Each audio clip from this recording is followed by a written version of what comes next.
I want to show you a slick pro tip that I use to keep glue bottle tips clog-free and proud. Even with careful everyday use, nozzles of even the best CA glue will eventually clog up.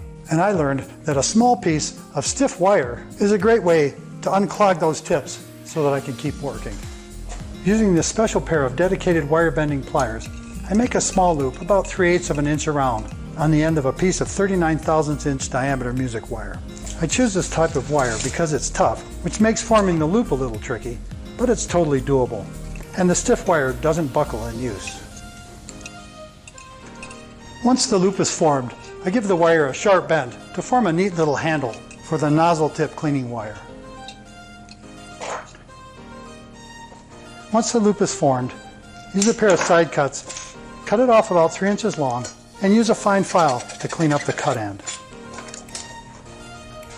Now take a number 56 wire-sized drill bit and, using one of the strategically placed template nail holes for location, carefully drill a hole about 1 5/8 inches deep into the top of the caddy to hold the tip cleaner wire. I'm using a micro bit holder to grip the tiny 46/1000 of an inch diameter bit, and then I chuck the holder into my drill. But small adapter chucks are available for this sort of thing. After the hole is drilled, a small curve in the wire will keep it from falling out of the caddy and getting lost. With the tip cleaner on board, you can deploy the wire anytime to quickly clean plugged nozzles and keep glue flowing. Just be sure to wipe off any glue that gets on it before putting it back in the storage hole, or it'll turn from a tip cleaner into an odd handle. And that is that. Thanks so much for watching.